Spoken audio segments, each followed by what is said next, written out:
Assalamualaikum dan salam sejahtera. Bersama lagi dengan Cikgu Hayati, Cikgu Sains anda. Baik, kali ini untuk Sains tahun 6, Cikgu akan kupaskan ataupun membincangkan tentang latihan gerhana, iaitu dalam buku teks kamu tentang cabar minda pada halaman 174 dan 175. Dah bersedia? Jom, apa tunggu lagi? Kita belajar ataupun kita membuat latihan bersama-sama dengan cikgu. Jom semua.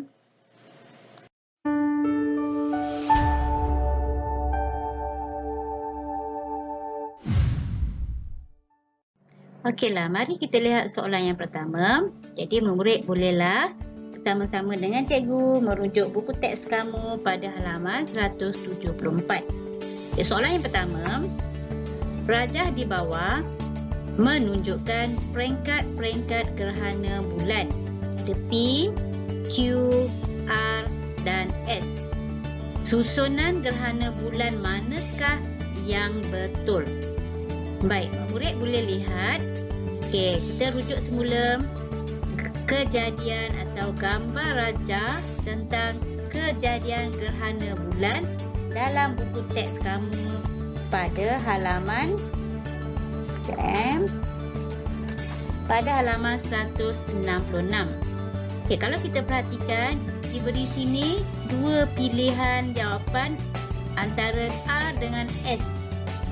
Peringkat manakah yang akan bermula dahulu? Okey, kalau perhatikan R. Okey, gambar rajah R merujuk kepada gambar rajah gerhana bulan separa dan kelihatan semula apabila bulan bergerak keluar dari kawasan gerhana gelap penuh. Maknanya bila keluar tu telah berakhir gerhana. Okey, jadi R ni kita tak boleh terima lah sebab R dia telah keluar daripada gerhana. So, yang R ni tak boleh bermula dahulu So, R ni salah. Okey, jadi pilihan jawapan untuk A dengan C salah lah. Okey, jadi kita ada dua pilihan jawapan S.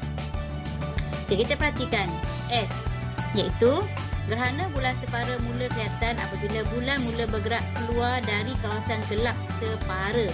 Maknanya dia akan keluar daripada kawasan gelap separa menuju ke kawasan gelap penuh. Inilah permulaan. Jadi, kita terimalah. Okey, jawapan dia bermula dengan S. Okey, jadi jawapan bermula dengan S. Okey, selepas S, bulan ini akan bergerak masuk ke dalam kawasan gelap penuh. Ini gambar dia Gambar dia yang ini. Okey, jadi S adalah yang pertama, diikuti dengan P lah. Kalau rajah ni ialah P. Jadi P adalah yang kedua. Jadi ini S, R dah tentu salah, kita pangkal. Okey, SP. Okey, yang ni betul. SP. Pilihan kita ialah SP. Apabila kita tengok betul atau tidak, kita semak lagi. Okey. Selepas P dalam kawasan gelap penuh, bulan ini akan keluar bergerak ke kawasan gelap separa. Iaitu gerhana bulan separa akan kelihatan semula apabila bulan bergerak keluar dari kawasan gelap penuh. Okey, dia akan keluar daripada kawasan gelap penuh ke kawasan gelap separa. Jadi gambar rajahnya ialah yang ini. Okey, iaitu R. R adalah peringkat yang ketiga. Jadi kita ada satu pilihan jawapan dan Q ini ialah tiada lagi kejadian gerhana. Jadi jawapan kita ialah yang inilah.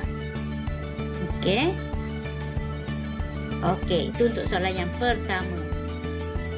Okey, seterusnya kita lihat pada soalan yang kedua. Antara pernyataan berikut, yang manakah adalah benar tentang gerhana bulan? Okey, kita lihat semula tentang fenomena gerhana bulan. Jadi murid bolehlah merujuk gambar rajah ini. Okey, mari kita lihat satu persatu. Bulan menghalang cahaya matahari. Adakah kenyataan ini benar? Okey, kita perhatikan. Adakah bulan ini telah menghalang cahaya matahari? Okey, ini bulan. Adakah bulan ini menghalang cahaya matahari? Okey, dah tentulah tidak, sebab bulan ini berada di belakang bumi. Jadi dia tidak menghalang cahaya matahari. Jadi Pilihan jawapan pertama kita pangkah. Okey. Pilihan kedua, bumi berada di antara matahari dengan bulan. Okey, bumi berada di antara matahari dengan bulan. Ini bumi berada di antara matahari dengan bulan. Jadi ini ialah betul. Bulan berada di antara matahari dengan bumi. Okey, salah sebab yang berada di antara tengah-tengah adalah bumi. Jadi ini adalah pun salah. Okey, yang keempat, tempoh kejadian gerhana bulan adalah lebih lama berbanding dengan gerhana matahari. Okey, betul atau salah? Okey. Kalau kita perhatikan, saiz ataupun bayang-bayang bulan, bayang-bayang bumi yang terbentuk di belakang ini adalah lebih besar daripada bulan, saiz bulan Jadi, bulan ini mengambil masa yang lama untuk dia bergerak semasa dia berada dalam bayang-bayang bumi yang besar. Ini memandangkan saiz bumi ini lebih besar daripada bulan, maka bayang-bayang bumi yang terbentuk adalah besar.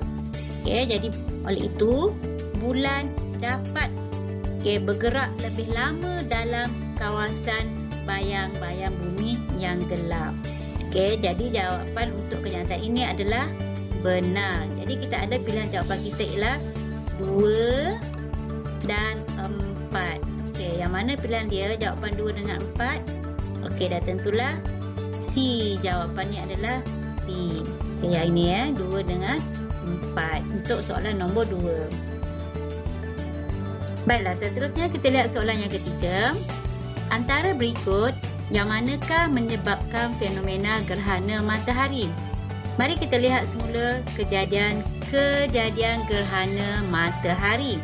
Okey, kalau kita perhatikan, ada sedikit perbezaan antara gerhana matahari dan gerhana bulan. Yang berbeza adalah objek di bahagian tengah lah. Kalau gerhana bulan tadi, bumi berada di tengah-tengah. Tetapi dalam kejadian gerhana matahari, bulan yang berada di tengah-tengah. Okey, mari kita lihat pilihan jawapan yang diberikan.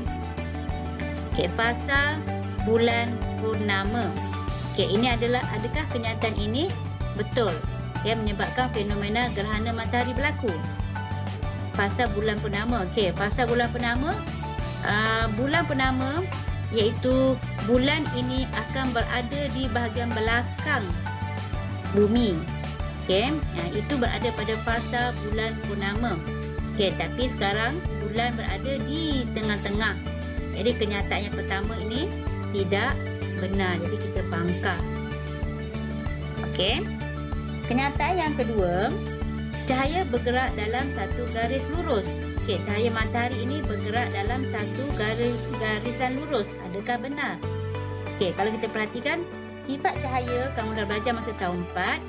Sifat cahaya bergerak dalam satu garisan lurus. Jadi ini adalah benar. Bumi berada di antara matahari dan bulan. Okey, benar atau tidak? Bumi berada di antara matahari dengan bulan. Dah tentulah tidak benar sebab sepatutnya bulan yang berada di antara matahari dengan bumi. Itu bulan berada di tengah-tengah ini. So jawapan ini adalah tidak benar. Okey, yang keempat, matahari, bulan dan bumi berada dalam satu garis lurus. Okey, betul. Ini sama tadi dengan sifat cahaya tadi bergerak lurus.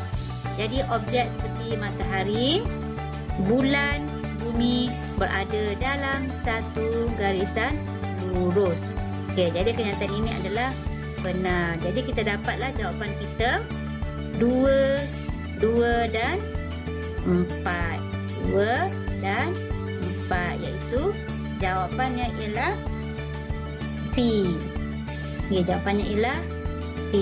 Jadi bolehlah kamu tulis dalam buku nota ataupun buku latihan kamu. Okey, selesai soalan yang nombor 3. Okey, baiklah murid semua. Sekarang kita lihat pada soalan yang nombor 4. Okay, raja di bawah menunjukkan suatu fenomena gerhana.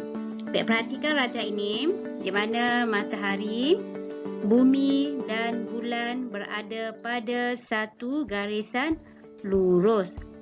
Okey, kita lihat pada soalan dia. Fenomena gerhana yang ditunjukkan dalam raja di atas ialah, okey, kita ada dua sahaja gerhana, sama ada gerhana matahari ataupun gerhana bulan. Sekarang, objek di tengah-tengah ialah bumi. Okey, jadi gerhana yang terbentuk di sini ialah mestilah gerhana bulan. Sebab bulan tidak mendapat cahaya matahari sebab dihalang oleh bumi.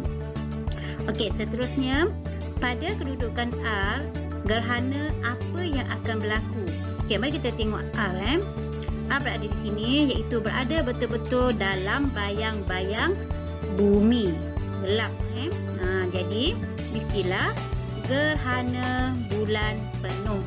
Okey, di sini keadaan dia gerhana bulan penuh. Okey, sebab bulan ini berada betul-betul dalam bayang-bayang bumi. Manakala gerhana apa yang akan berlaku pada kedudukan S dan Q? Ya, iaitu gerhana bulan separa berada dalam kedudukan S dan Q. Okey, baiklah. Untuk soalan yang kelima, semasa berlakunya gerhana matahari penuh, kawasan persekitaran menjadi gelap seperti malam. Mengapa? Boleh tak murid nyatakan mengapa semasa kejadian gerhana matahari penuh, persekitaran itu seperti suasana malam? Mari kita tengok fenomena gerhana matahari. Kita dapati bulan ini berada di tengah-tengah. Bila bulan ini berada di tengah-tengah, bulan ini telah menghalang cahaya matahari daripada sampai ke permukaan bumi. Hanya kawasan yang berada di sini sahaja yang akan mengalami gerhana penuh. Nampak ya, kawasan hitam ni saja. Mengapa? Jadi kita boleh katakan kerana bulan ini menghalang sepenuhnya cahaya matahari daripada sampai ke bumi. Kawasan sini ya. Nampak ni, kita tunjukkan ni. Ni. Kerana matahari penuh berlaku di situ. Kerana betul-betul berada dalam bayang-bayang bulan. Kawasan bumi tu berada betul-betul dalam bayang-bayang bulan. Seterusnya soalan yang ke-6.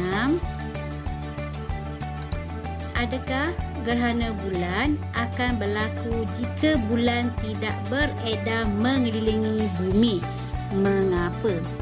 Sekarang kita tahu bahawa fenomena kejadian gerhana bulan ini akan berlaku apabila matahari, bumi dan bulan berada dalam satu garisan lurus. Dan apabila ingin berada dalam satu garisan lurus, sudah semestilah bulan tersebut akan beredar mengelilingi bumi. Dan bila sampai masanya ketiga-tiga objek ini berada dalam sebaris, maka akan berlakulah kejadian gerhana. Seperti rajah ini, kita dapati bahawa matahari, bumi dan bulan berada pada satu garisan lurus, maka berlakulah gerhana. Tapi, adakah gerhana bulan akan berlaku jika bulan tidak beredar mengelilingi matahari, mengelilingi bumi? Bayangkan bulan ini tidak bergerak, tidak beredar, hanya berada di satu kawasan sahaja. Adakah akan berlaku gerhana dan mengapa? Untuk menjawab soalan ini, murid mesti menjawab terlebih dahulu tidak. Jawapannya ialah tidak akan berlakulah. Kenapa? Kerana kedudukan matahari, bumi, bulan yang sebaris tidak akan berlaku jika bulan tidak beredar mengelilingi bumi. Jadi kalau dah tidak ada dalam keadaan sebaris, maka tidak akan berlakulah kejadian gerhana bulan. Seterusnya soalan nombor 7. Sekumpulan murid menjalankan penyiasatan tentang gerhana bulan. Raja di bawah menunjukkan waktu bagi peringkat-peringkat yang berlainan tentang gerhana itu. Cuba perhatikan rajah yang diberikan pada pukul 8 malam sehinggalah 11.30 malam. Baik, kita perhatikan kecerahan bulan ini semakin berkurangan sehinggalah 9.50 malam dan gerhana penuh telah berlaku. Selepas 9.50 malam, kecerahan bulan semakin bertambah. Baik, kita tengok pada soalan yang pertama. Nyatakan corak perubahan gerhana bulan semasa gerhana bulan berlaku. Baik, untuk soalan ini kita fokuskan kepada perkataan corak. Okey. Corak ni, corak. Okey, kemudian perubahan kecerahan bulan. Kita nak lihat kecerahan bulan. Okey, seperti mana cikgu cakap tadi, kecerahan bulan ni adalah berbeza-beza daripada pukul 8 malam sehinggalah 11 malam. Jadi murid-murid bolehlah membuat catatan untuk menjawab kertas 2. Okey, kita buatlah anak panah untuk lebih faham. Kalau murid biasa menggunakan anak panah, boleh gunakan anak panah untuk menunjukkan polanya berkurang. Okey, biasa cikgu akan gunakan anak panah ke bawah lah. Okey, ini menunjukkan kecerahannya berkurang. Okey, ataupun ada setengah sekolah menggunakan tanda tambah ataupun tanda tolak untuk berkurang. Okey, untuk yang berkurang letak tanda tolak. Okey. Okey, tanda tolak berkurang.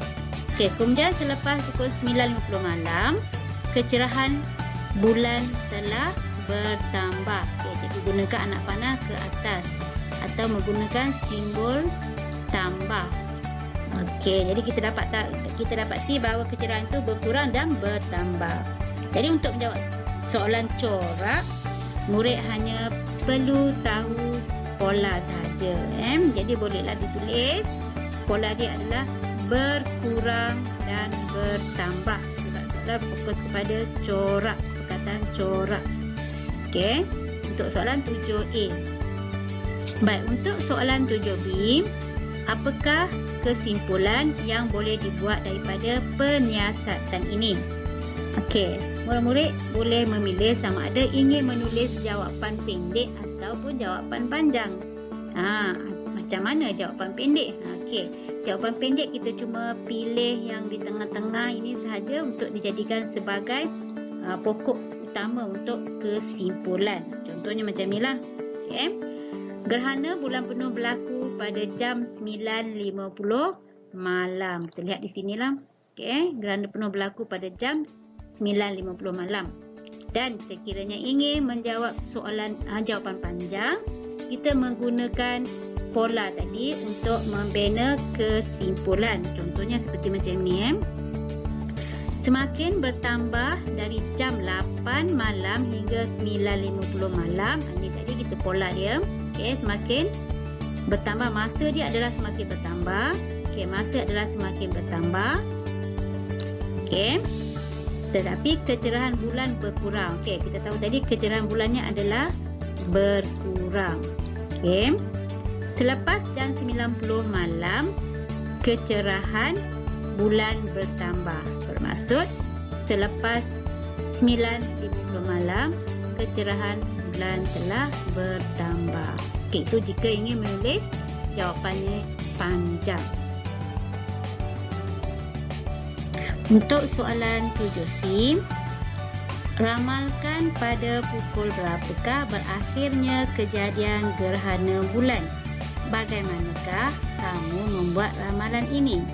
Baik, mari kita lihat semula gambar racah yang diberikan. Okey, kalau kita perhatikan, gerhana bulan ini berlaku bermula pada jam 8 malam sehinggalah jam 9.50 malam. Jadi tempoh antara pukul 8 hingga 9.50 malam kita ada 1 jam 50 minit. Okey, tempoh gerhana bulan penuh akan berlaku. Okey. Kemudian kita jangkakan juga gerhana ini akan berakhir selama 1 jam 50 minit juga.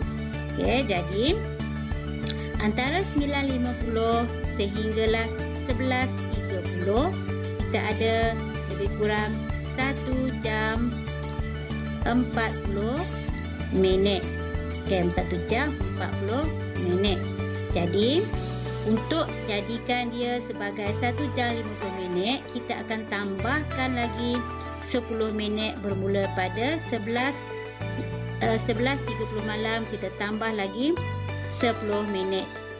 Okey, dia akan jadilah pukul 11.40 malam. Okey, kita ambil tempoh masa bermulanya kejadian gerhana dan berakhir kejadian gerhana dalam tempoh masa yang sama, iaitu 1 jam 50 minit bermula sehinggalah kejadian gerhana bulan penuh, dan 1 jam 50 minit gerhana itu akan berakhir. Ini kita jangkaan je. Jadi kita bolehlah jawapan kita begini ya. Okey, jawapan kita pada pukul 11 malam. Okey, kita katakan kejadian gerhana bulan berakhir pada pukul 11.40 malam kerana berdasarkan raja. Okey, berdasarkan raja sinilah.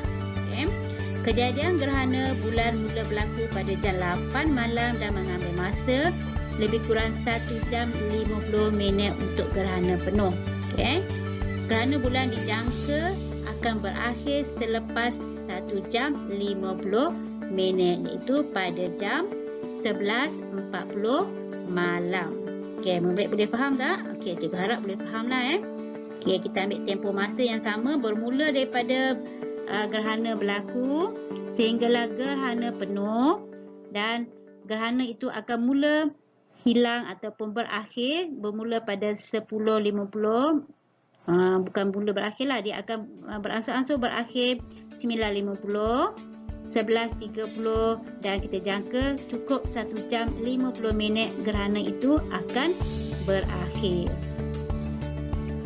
Baiklah, untuk soalan 7D, bulan tidak kelihatan pada pukul 11.59 malam. Beri satu sebab berdasarkan maklumat ini. Baik, pada soalan C tadi, kita dah katakan bahawa bulan ini akan muncul semula ataupun gerhana ini akan berakhir pada jam 11.50 malam.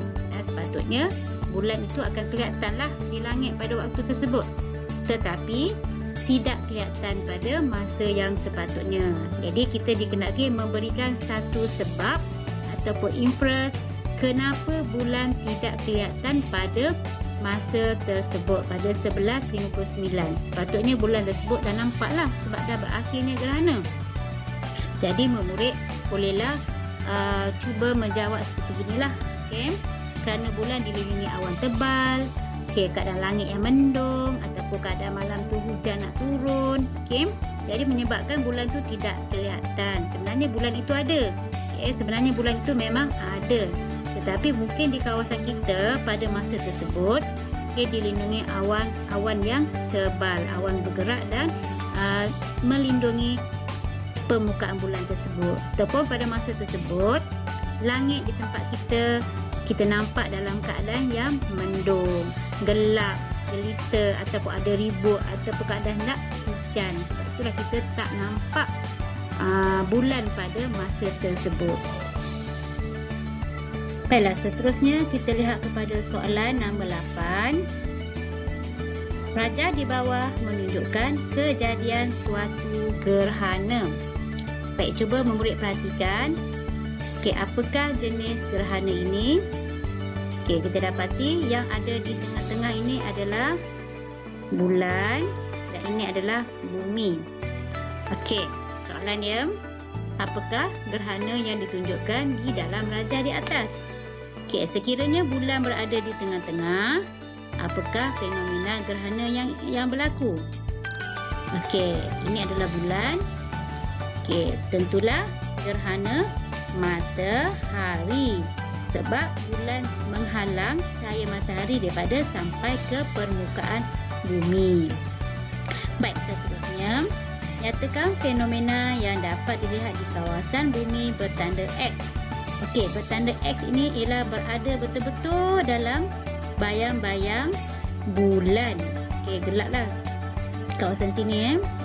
Ini berada betul-betul dalam bayang-bayang bulan. Jadi di situ dah tentulah kejadian gerhana matahari penuh. Manakala pada kedudukan Y, okey, ini ialah Y. Sini adalah Y. Jadi di sini ialah gerhana matahari separa. Okey, dapat? Baik, untuk soalan 8C, apakah yang berlaku di kawasan persekitaran di bumi semasa berlakunya gerhana penuh? Okey, gerhana penuh bermaksudlah gerhana matahari penuh. Okey, bila kita berada dalam betul-betul kawasan bayang-bayang bumi, bayang-bayang bulan, apakah yang akan berlaku pada masa tersebut? Ya, okey, kawasan persekitaran bumi akan menjadi gelap seketika pada waktu siang. Sebab bagi mereka yang berada betul-betul dalam bayang-bayang bulan, keadaan seolah-olah seperti waktu senja ataupun gelap seketika. Okay, sebab betul-betul berada dalam bayang-bayang. Okey, jadi keadaan persekitaran akan gelap ataupun dalam keadaan seperti waktu senja. Itulah gambaran apabila kita berada dalam kejadian gerhana matahari penuh. Okey, seterusnya kita lihat pada soalan D. Beri satu sebab inference berdasarkan jawapan kamu di 8C. Okey, kenapakah suasana menjadi gelap seketika? Okey, kerana cahaya matahari itu telah dihalang oleh bulan daripada sampai ke permukaan bumi. Ataupun bulan telah menghalang cahaya matahari daripada sampai ke permukaan bumi. Sebab itu kita nampak suasana gelap seketika. Okey, seterusnya soalan E. Ramalkan kejadian gerhana jika bulan berada di kedudukan Z. Okey, di mana kedudukan Z? Okey, kedudukan Z-nya berada di sini. Okey, di sini kedudukan Z. Okey, kita ramalkan. Jika bulan ini beredar dan dia berada di kedudukan Z ini. Okey, jadi apakah fenomena yang akan berlaku? Okey, bila bulan berada di Z, dah tentulah gerhana bulan penuh akan berlaku. Okey, itulah tadi perbincangan tentang soalan latihan tajuk gerhana bulan dan juga gerhana matahari berdasarkan buku teks kamu. Jadi bolehlah kamu jadikan panduan untuk kamu menjawab soalan-soalan yang terdapat dalam buku teks kamu. Okey, semoga perbincangan kita ni dapat memberi manfaat kepada para murid dan juga para guru serta ibu bapa di luar sana. Okey, jangan lupa. Okey, sekiranya video ini memberi manfaat kepada kamu, okey, belanjalah subscribe. Hanya tekan butang subscribe di bahagian bawah channel cikgu. Tanda sokongan anda kepada cikgu. Sekian, terima kasih. You make me